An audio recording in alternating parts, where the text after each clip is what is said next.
Hello and welcome to this new video lesson on the e-learning series for the subject of Computer Science class 11th, where we are studying the language Python. Dear students, now we are digging deep inside the pool of programming, and this is the first step to the pool of programming, that is flow control statements, and we will be discussing conditional statements in this video lesson. You must hear all the statements in this video lesson carefully so that you can get the complete idea of programming using conditional statements, because these statements will help you master programming in Python. Okay, so let's get started. So in this chapter we will be discussing the types of statements in Python, the statement flow control, then we will discuss if statement followed by if else statement and if elif else statement. After it we will discuss nested if statement, then we will discuss an important concept of storing condition in Python, and then we will see some solved examples of using these conditional statements, and at the end you will be having some practice programs to try out yourself. Okay, so let us begin this session by seeing the types of statements in Python. The Python statements can belong to one of the following three types. What are these? Number one is empty statement, second is simple statement, and the third one is compound statement. Okay, so the first one is empty statement. So the simplest statement is the empty statement, which does nothing. In Python, an empty statement is pass. Pass is a keyword. I think you know it. If yes, very good. If not, you just go through the previous video lessons on keywords and you will find out this pass is a keyword, so we cannot use as a variable name. Okay, so whenever Python encounters a pass statement, Python does nothing and moves to next statement. Okay, so you might think, what is the need of this pass statement if it is not performing any action? So a pass statement is useful in those instances where the syntax of the language requires the presence of a statement, but where the logic of the program does not. Suppose you are working on a big project or a big software for an ATM machine, and you have decided your menu, but you are, and if you have decided that there will be 5 options in your menu and you are working with the first one, so the remaining 4, for the remaining 4 options you have not decided any logic, so you can just write a statement that is pass.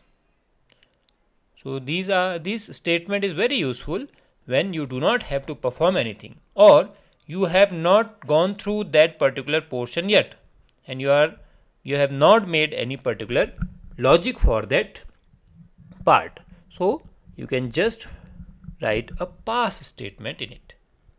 Okay, so whenever Python encounters a pass statement, it does nothing, it just moves forward. Okay, so this is the empty statement. You will see the use of this pass in upcoming programs. Next we have simple statement. Any single executable statement is a simple statement in Python.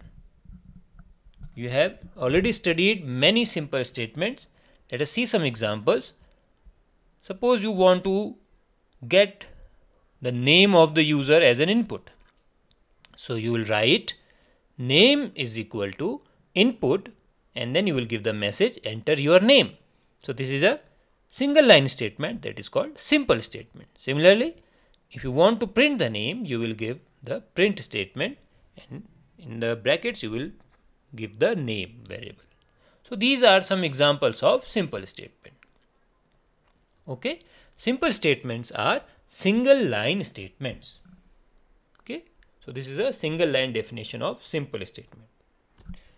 Next we have compound statement. Compound means, you have studied in English also, compound statements, collection of statements. So a compound statement represents a group of statements executed as a unit. So that collection of the statements will be executed as a single unit. Okay, so compound statements of Python are written in a specific pattern. What is the pattern? Please pay attention. You will have a compound statement header, that is the heading of that compound statement, followed by colon sign, and after this colon sign, when you press enter, you have to give indentation. The default indentation in the Python IDLE is, I think you know it, 4 spaces. Very good. So these 4 spaces must be there, and then after these spaces you will be having a body that will contain one or more statements. Okay, but all these statements followed by this, after this colon sign, must be indented at the same level if they belong to this header. Okay, so you will have a statement header of that compound statement, and that statement header will be having colon sign after it, and after it there will be the body of this header, and those body statements will be indented at the same level. Clear? It is very easy. You will see it in this chapter only. Let's move forward. Now we will discuss statement flow control. Here we will be focusing on the types of program that may be there in your Python. Okay, so the first type of program is a sequential program. So in sequential program, the execution of the program begins from the first program line, and each statement in turn is executed. Okay, that means the program is executed from the first line to the last line, covering all the statements. No statements will be skipped. When the final statement of the program is executed, the program is done. So the previous programs that you have made till now, all are sequential programs. Suppose, let us take an example.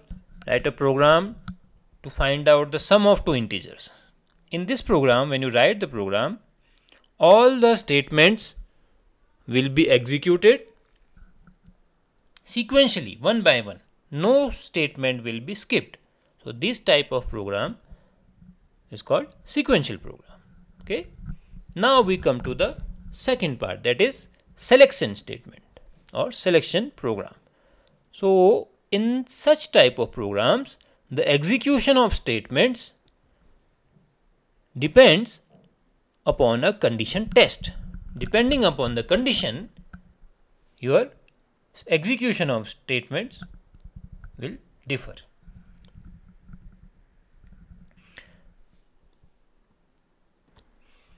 So the output of the program will depend upon the condition. Okay, so if a condition evaluates to true, a set of statements are executed. Otherwise, another set of statement gets executed. That means all the statements will not be executed. Depending upon the situation or the condition output, some statements will be executed and some will not be executed. Okay, so this construct is called decision construct, as it helps in making decision about which set of statement will be executed. Okay, so if the condition has 3 possible outcomes, so any one of those 3 will be executed, remaining 2 will not be executed. So such type of programs where you have a condition based output, those programs are called selection based programs. And the third type of programs are iterative programs. The iteration construct means repetition of a set of statements depending upon a condition. So you will be given a condition, and until that conditions become false, you have to repeat those steps. Okay. So you will have to execute a particular set of instructions or statements again and again up to a particular time or up to a period when your condition is true. As soon as the condition becomes false, you will stop. Okay. So till the time a condition is true, a set of statements is executed again and again. As soon as the condition becomes false, the repetition stops. So this construct is also called looping construct. Loop means to move in the same path again and again for a particular time. Okay. So in those programs where you have to perform a particular program code, you have to execute that particular program code again and again up to a particular condition fulfillment. Those programs are called iterative programs or looping programs. A program having a loop. Loop means moving again and again or executing the same thing again and again. Okay, I think you are clear with these three types of programs. Let's move forward. Now we are concentrating ourselves to the second part, that is selection construct or decision construct. Okay, so let us discuss what are the statements in Python that will help us in designing the programs where we have to perform a selection or a decision. The first statement is if statement. So in Python, a single if statement is used to test a particular condition. If the condition gives the result as true, the statements following it are executed. If the condition evaluates to false, nothing will happen. Okay, so let us see the syntax of if statement. You will write if. Please note this I is in small letters. This error is done by the students again and again. So you have to have a practice that you should write these first character as small, because in Python only 3 words that are there that are having the first character as capital. I think you know them. These are true, false and none. Okay, these keywords have first character capital and the rest are all small. So this if is also a keyword. So this I must be small. Please note, if followed by a conditional expression, there will be a condition and after that there will be colon sign and then you will have some statements after this. So if the result of this condition is true, these statements will be executed. Otherwise, these statements will not be executed. Okay. Please note, all the statements that belong to this if block must have the same indentation level. Okay. So the statements belonging to if block should be having same indentation level. Any statement not having the same indentation level will not be a part of if statement. Okay. So all these statements following this if constitute the body of this if statement, and all these statements must have same indentation level. Clear? This conditional expression can be a single condition or a combination of 2 or more conditions joined together using logical operators. So you must be knowing about the logical operators. Okay. If you are not aware about the use of logical operators, you must see the video lesson on operators. Relational operators are used in the expression to express a condition. So whenever you are dealing with expressing a condition, you must use or you have to use relational expressions, relational operators, and when you are combining two or more conditions, you will use logical operators. So you must be clear with the use of operators before moving with these conditional expressions or conditional statements. So where you will use this if statement? The situation when the condition has only one output or one outcome, then you will use if statement. Okay, let's move forward. Now we come to if else statement. Here you have two parts.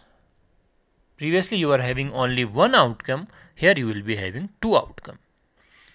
This form of if statement tests a condition, and if the condition evaluates to true, it carries out the statements indented below if, and in case condition is giving the result as false, it will carry out the statements below the else part.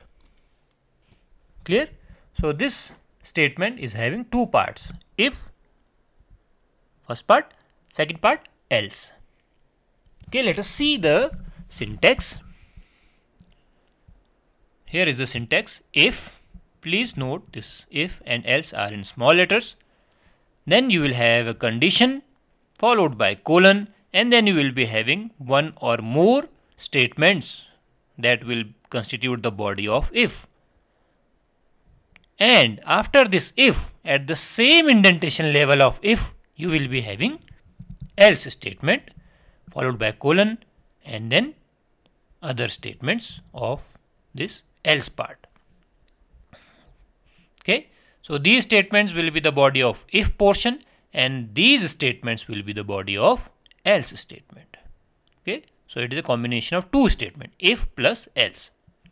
Okay, so this statement is used in a situation where the condition can have only two possible outcomes, only two.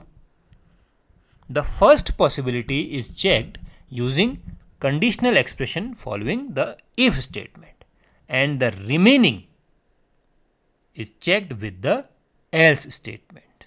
So, very important point. So, no conditional expression is given after else. You have to remember this, that after else there is no conditional expression, only colon is there. Why so? Because the main condition has been checked by the if statements, and the leftover, the only possibility that is left will become to the part of else. So you do not have to mention any conditional expression after else, because what have been checked by the if, the remaining portion will only be checked with else. So you do not have to mention else part, any condition in that else part. Suppose you are checking for even and odd. So if the number is even, then it will be checked with if, and if it is not even, that means it is obviously it will be odd. So you do not have to mention any condition after that else part. Clear? So these points that I am emphasizing, you must keep in mind. First thing, that if and else should be written in small letters only. The general practice it is, of English language, you write the first alphabet as capital. So mostly the students of 11th and 12th also, they write the I of if as capital. Okay, similarly E of else as capital. So you must have a practice to write everything in small except true, false and none. Second thing, there must be an a condition after if, but no condition should be there after else. Okay, so these are the points. You must note these points for becoming a successful programmer. Let's move forward. The third statement, if, elif, else. So sometimes there might be a condition where there are more than two possible outcomes. So if the condition is having only one possible outcome, you will check it with if. If it is having two possible outcomes, you will check it with if else. If it is having more than two possible outcomes, you are having if, elif, else statement in Python to deal with it. Okay. So what is the syntax of if, elif, else? So first there will be if always, if followed by conditional expression, colon, and then indented statements. That will be the body of this if. Then you will have many elif depending upon your possible outputs. If it is a first portion, then the remaining condition will be checked with elif. Elif is a short form of else if. Okay, if you are aware about C and C++, there are the statement as else if, but in Python it has been shortened to elif. Okay, so elif is the combination of else if. So then elif, second conditional expression, its body, third elif, third condition, again its body, and there can be n number of elifs, and at the end you will have else. Please note again, no conditional expression after else, because the thing left over by these conditions will only come to else. So no condition here. So the first condition will be checked with if, remaining with elif, and at the end what is the leftover, that will be checked with else.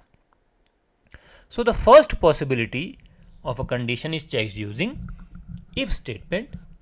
The other possibility is with the elif statement, and the left out possibility with else statement. Let us take an example. Suppose there is a condition that is having n possible outcomes. So the first outcome will be checked using if statement. The last, that is remaining one, will be checked with else statement. And now the remaining n minus 2. There were n possible outcomes. First have been checked with if, last has been checked with else. So the remaining conditions are n minus 2. So those n minus 2 outcomes will be checked using elif. That means you will be having one if, one else, and n minus 2 elif statements in your program. Okay. I think I am clear. All these three statements are clear to you. Okay, if it is not clear, please go back and refresh your memories, and you will be able to find out the use of these statements, because it is very necessary. Each and every statement that you are studying is necessary in your programming for future. Okay. Now we come to the next, nested if. Okay, so there are three conditional statements in Python: if else, if, elif, else. Now the combination becomes nested if. A nested if means an if statement that has another if in its body. Okay, nested if means if inside if. So if you are having an if statement inside another if statement, or an if statement inside another elif statement, or an if statement inside another else statement, so it becomes nested if inside if. Okay, so there are three parts of if, elif, and else. All these constitute the if statement at large. So nested if is used to check a condition inside another condition. There will be situations where there will be a lot of condition inside a particular condition, then you will be using nested if. So in nested if problems, this if can be inside this if, it can be inside this elif, or it can be inside this else also. Okay, so this is an example syntax of an nested if. Okay, so please note, this nesting if can be inside another if, it can be inside another elif, or it can be inside this else. So all these situation will make it nested if statement. Okay, so when there is a condition inside another condition, it becomes nested if. Okay, you have to be careful about the indentation that you are giving. This if, after this colon you are giving 4 spaces, another if is there, and just after this colon another 4 spaces will be there for the statements that belong to this if, and after this if there can be an else. Okay, so you must take care of the indentation level of the statements. So the indentation of the statements is very important in Python.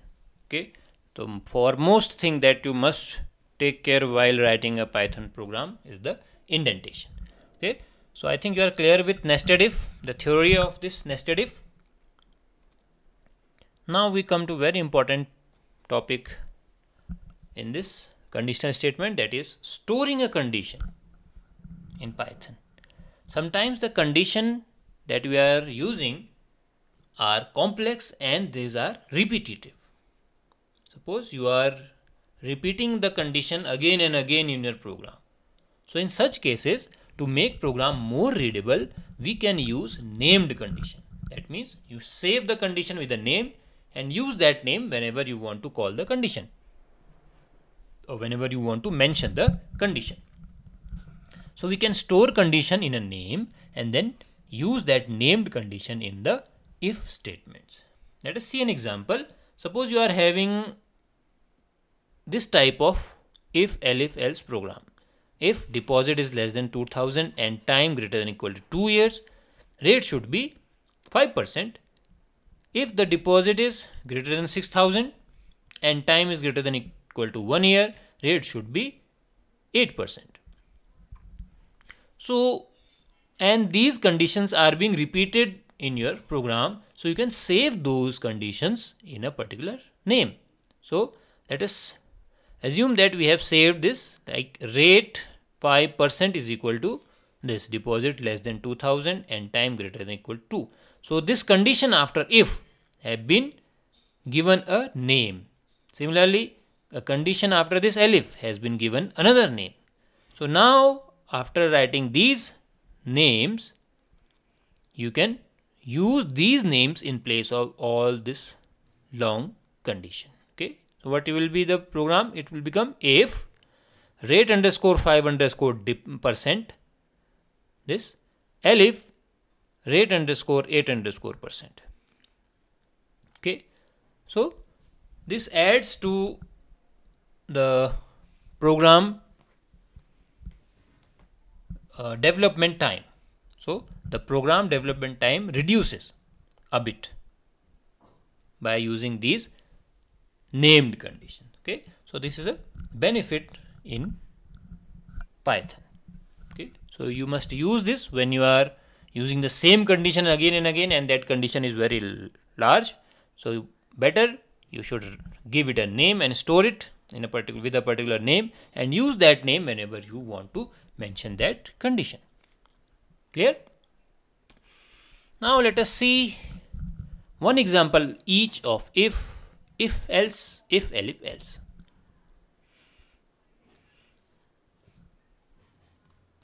The first example is to check if the student has passed depending upon his percentage. So you have to input the percentage from the user, and here your condition is that if the percentage is greater than equal to 33, then the student has passed. So you will write if in small per, which is storing the percentage, is greater than equal to relational operator 33. This is a conditional statement.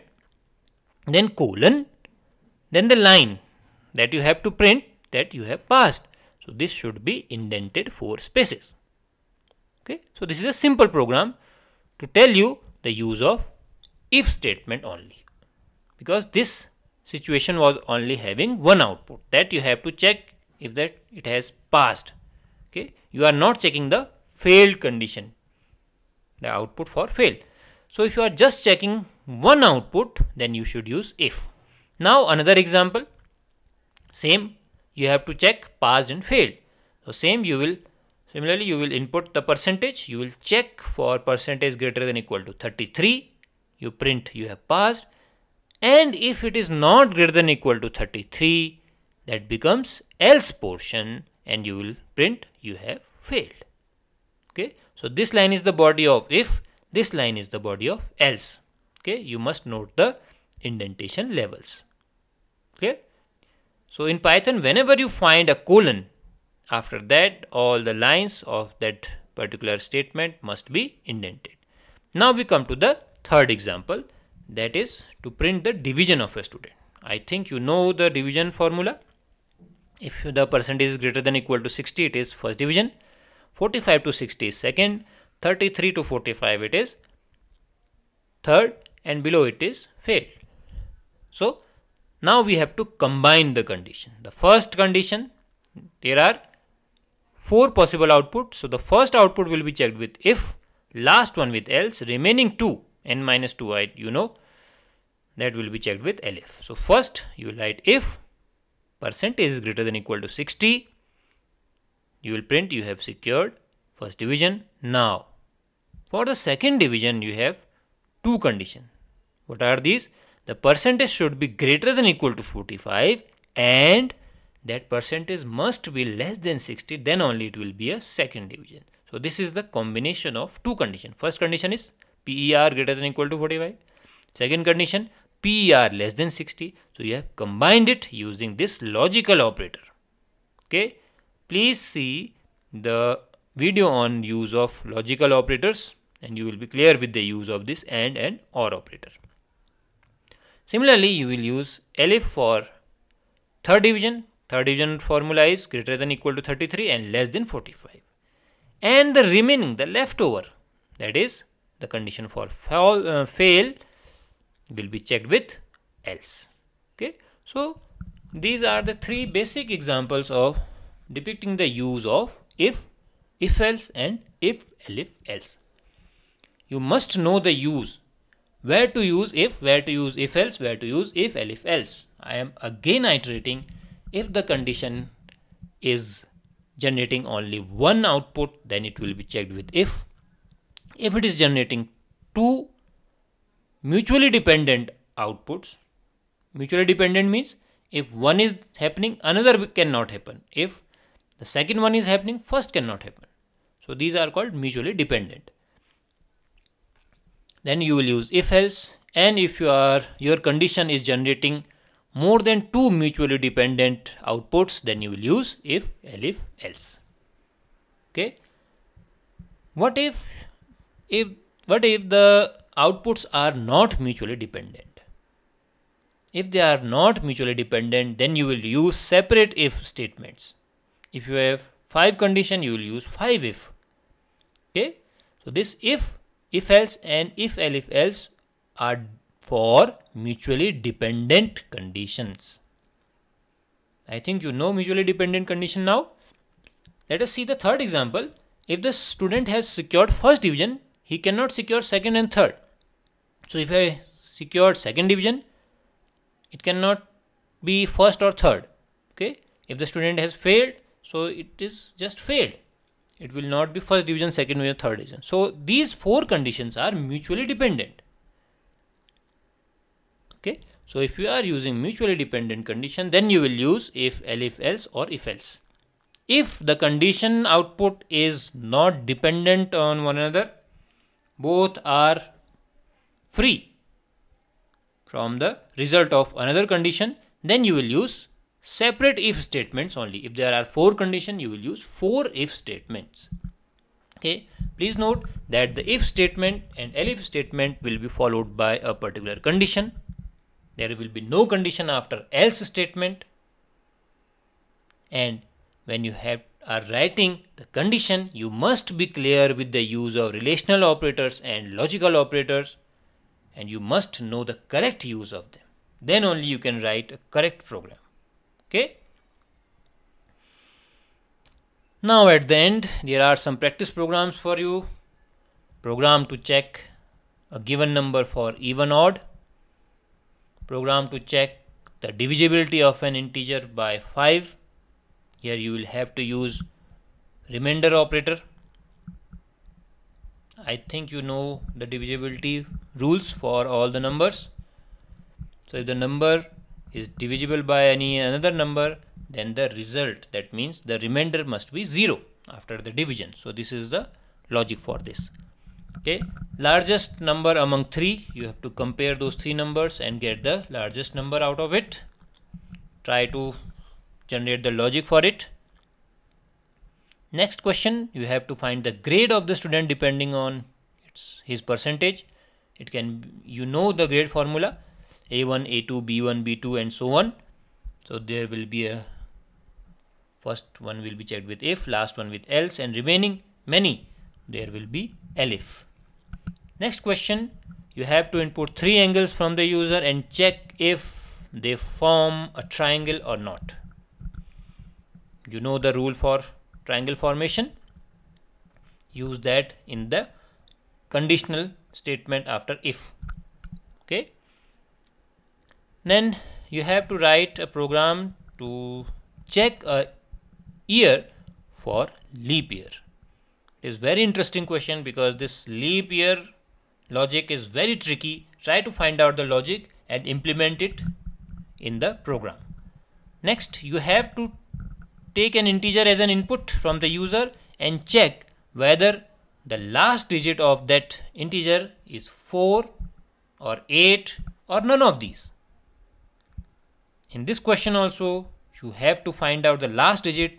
So you will have to use modulus operator and you have to divide modulus that number by 10. I am telling you the logic. So if you want to get the last digit of any number, then divide it by 10 and get the remainder. That will be the last digit. And in the last, as the last program, you have to get the height and weight of a person as input. Then depending upon the WHO criteria of BMI, I think you know BMI, you have to print the nutritional status of the person as underweight, normal, overweight, obese. Okay, so go to net and find out the BMI criteria by WHO, and by the use of height and weight check the BMI, and using this if, elif, else, print his nutritional status as underweight or normal or overweight or obese. So all these are mutually dependent conditions. Okay. So with this we come to the end of this chapter, conditional statements. This was very informative chapter. Actually, the only thing you must know theoretically should be the syntax of all these 3 statements, and rest of this is only practical programs. Practice, practice, practice will make you perfect in programming.